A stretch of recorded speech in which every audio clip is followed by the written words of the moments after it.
Neste exato momento, enquanto você assiste a este vídeo, um império global está se consolidando diante dos nossos olhos, cumprindo com precisão assustadora as profecias mais inquietantes das Sagradas Escrituras sobre os últimos dias da humanidade. O que você está prestes a descobrir não são teorias conspiratórias ou especulações vazias, mas a revelação chocante de como a Grande Babilônia descrita no livro do Apocalipse não é apenas uma figura de linguagem do passado, mas uma realidade presente que está moldando nosso mundo neste momento. Se você tem sede da verdade e coragem para enxergar além do véu que encobre os olhos da humanidade, então permaneça comigo até o final desta mensagem que pode transformar completamente sua compreensão dos tempos em que vivemos. Enquanto desvendamos juntos essa verdade profética impactante, peço que você já deixe seu amém nos comentários e se junte a essa comunidade de buscadores da verdade, clicando no botão de inscrição, pois as revelações que compartilharemos não devem ficar apenas conosco. Há mais de 2.500 anos, o profeta Daniel teve uma visão que faria qualquer homem tremer diante da majestade e do terror do Altíssimo. No livro de Daniel capítulo 2 versículos 31 a 45, vemos a revelação de uma estátua colossal que representava os impérios mundiais que dominariam a Terra até a consumação dos séculos.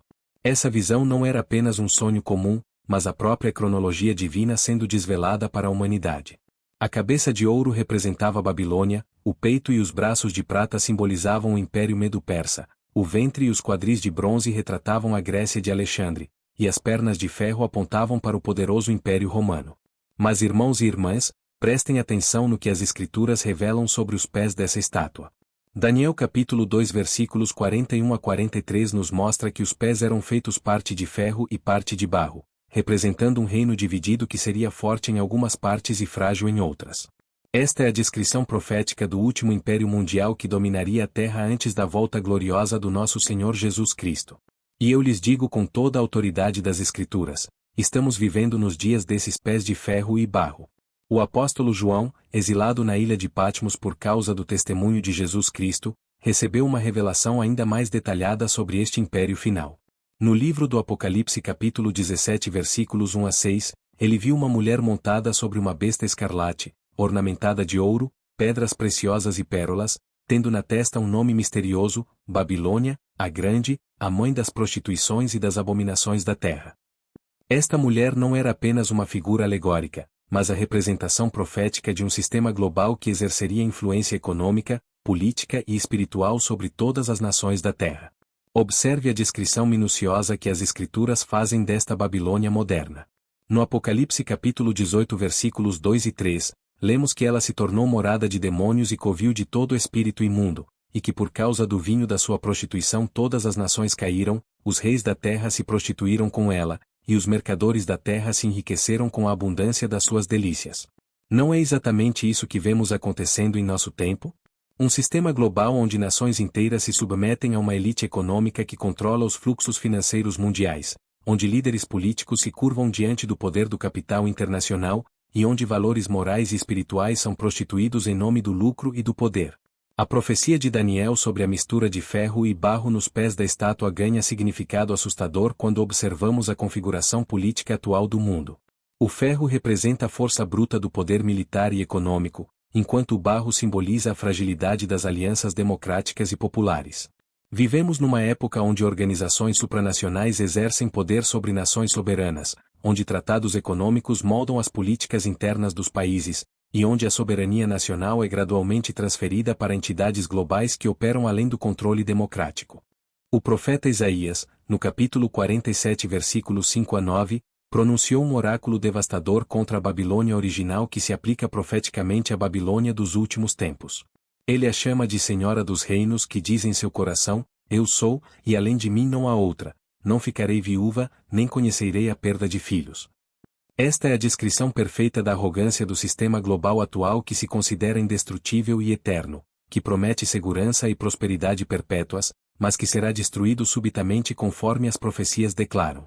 A identificação da Grande Babilônia não é um exercício acadêmico ou teológico abstrato, mas uma questão de vida ou morte espiritual para cada um de nós. No Apocalipse capítulo 18 versículo 4, ouvimos a voz do céu clamando, sai dela, povo meu, para que não sejas participante dos seus pecados, e para que não incorras nas suas pragas. Esta é uma ordem divina urgente para que o povo de Deus se separe do sistema babilônico antes que o juízo divino se abata sobre ele. Mas como podemos identificar este sistema nessa época? As características da Grande Babilônia descritas nas Escrituras são inconfundíveis. Primeiro, ela é descrita como uma grande cidade que reina sobre os reis da terra, conforme Apocalipse capítulo 17 versículo 18. Segundo, ela é o centro do comércio mundial, como vemos em Apocalipse capítulo 18 versículos 11 a 19, onde os mercadores da terra choram porque ninguém mais compra suas mercadorias. Terceiro, ela é descrita como tendo influência sobre muitas águas, que são interpretadas como povos, multidões, nações e línguas no versículo 15 do capítulo 17. A dimensão espiritual desta Babilônia é ainda mais assustadora. O Apocalipse capítulo 17 versículo 2 nos revela que os reis da terra se prostituíram com ela, e os que habitam na terra se embebedaram com o vinho da sua prostituição. Esta prostituição não é apenas moral, mas espiritual. Ela representa a apostasia generalizada, a corrupção dos valores cristãos, a promoção de ideologias que se opõem aos princípios divinos, e a sedução das massas através de entretenimento, consumismo e falsos prometimentos de felicidade. O sistema babilônico moderno opera através de múltiplas camadas de influência. Economicamente, concentra a riqueza mundial nas mãos de poucos, criando dependência global através de dívidas e controle monetário. Politicamente, promove a erosão das soberanias nacionais em favor de governanças globais. Culturalmente, exporta valores que contradizem os princípios bíblicos através da mídia, entretenimento e educação. Espiritualmente, promove o sincretismo religioso, o relativismo moral e a rejeição da autoridade absoluta das Escrituras. O profeta Jeremias, nos capítulos 50 e 51, profetizou extensamente sobre a queda da Babilônia histórica, mas suas palavras carregam também significado profético para os últimos tempos. Em Jeremias capítulo 51 versículos 7 e 8, lemos: Babilônia era um copo de ouro na mão do Senhor, que embriagava toda a terra, do seu vinho beberam as nações, por isso as nações enlouqueceram. Num momento caiu Babilônia, e despedaçou-se. Esta queda repentina da Babilônia dos últimos tempos está descrita também no Apocalipse capítulo 18 versículo 2, onde um anjo poderoso clama: caiu. Caiu a grande Babilônia. A urgência desta mensagem não pode ser subestimada. Jesus Cristo, no Evangelho de Mateus capítulo 24 versículos 37 a 39, comparou os últimos dias aos dias de Noé, quando as pessoas comiam, bebiam, casavam e se davam em casamento, alheias ao juízo iminente, até que veio o dilúvio e levou a todos. Da mesma forma, a humanidade atual está imersa nas preocupações cotidianas, seduzida pelos prazeres e promessas do sistema babilônico, enquanto o juízo divino se aproxima rapidamente. A segunda epístola a Timóteo capítulo 3 versículos 1 a 5 nos apresenta um retrato profético dos últimos dias que se encaixa perfeitamente com as características da grande Babilônia. Sabe, porém, isto, que nos últimos dias sobrevirão tempos trabalhosos. Porque haverá homens amantes de si mesmos, avarentos, presunçosos, soberbos, blasfemos, desobedientes a pais e mães, ingratos, profanos, sem afeto natural, irreconciliáveis, caluniadores, incontinentes, cruéis, sem amor para com os bons, traidores, obstinados, orgulhosos, mais amigos dos deleites do que amigos de Deus, tendo aparência de piedade, mas negando a eficácia dela. A estratégia de Satanás através do sistema babilônico é clara: criar uma civilização global que ofereça todas as seduções possíveis para afastar a humanidade de Deus. É um sistema que promete prosperidade sem santidade, prazer sem responsabilidade, liberdade sem limites morais, e progresso sem dependência divina.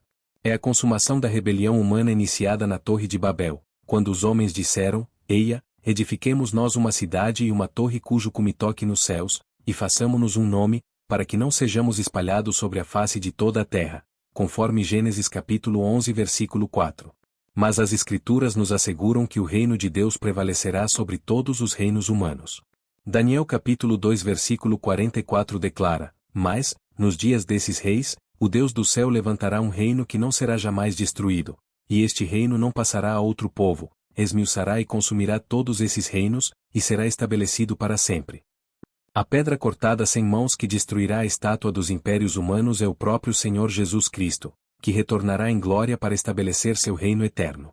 O chamado para sair de Babilônia não é um convite para o isolamento social ou a inatividade, mas para a separação espiritual e moral do sistema que se opõe a Deus. É um chamado para viver no mundo sem ser do mundo, para manter nossa cidadania celestial enquanto cumprimos nossos deveres terrenos, para ser sal e luz numa geração corrompida e perversa. Irmãos e irmãs, compreender a identidade da Grande Babilônia é essencial para nossa preparação espiritual para os últimos dias. Não podemos ser ingênuos diante dos sinais dos tempos, nem podemos nos deixar seduzir pelas promessas vãs de um sistema que está condenado à destruição. Nossa esperança não está nos recursos deste mundo, mas na vinda gloriosa do nosso Salvador Jesus Cristo. A mensagem das Escrituras é clara: vigiai, pois, porque não sabeis a que hora há de vir o vosso Senhor, como nos adverte Mateus capítulo 24 versículo 42. O tempo da graça ainda permanece, mas não sabemos por quanto tempo. A paciência de Deus, que não quer que nenhum pereça, mas que todos venham ao arrependimento, conforme 2 Pedro capítulo 3 versículo 9, não durará para sempre. O juízo sobre a Grande Babilônia será swift e definitivo. Apocalipse capítulo 18 versículo 8 declara: por isso, num dia virão as suas pragas, a morte, e o pranto, e a fome, e será queimada no fogo, porque é forte o Senhor Deus que a julga. Mas para aqueles que ouvirem o chamado divino para sair dela, há a promessa de proteção e salvação. Que possamos ter ouvidos para ouvir o que o Espírito diz às igrejas nestes últimos dias. Que possamos discernir os sinais dos tempos e nos preparar adequadamente para a vinda do Senhor. Que possamos ser encontrados fiéis quando Ele retornar em glória para buscar sua igreja. Se esta mensagem tocou seu coração e abriu seus olhos para a verdade profética destes tempos solenes, não hesite em expressar sua gratidão com um like, compartilhar essa luz com seus amigos e familiares que precisam ouvir estas verdades, e inscrever-se em nosso canal para que possamos continuar a desvendar juntos os mistérios divinos revelados nas Sagradas Escrituras. Que o Senhor Jesus Cristo nos abençoe e nos guarde até o dia da sua vinda gloriosa. Amém.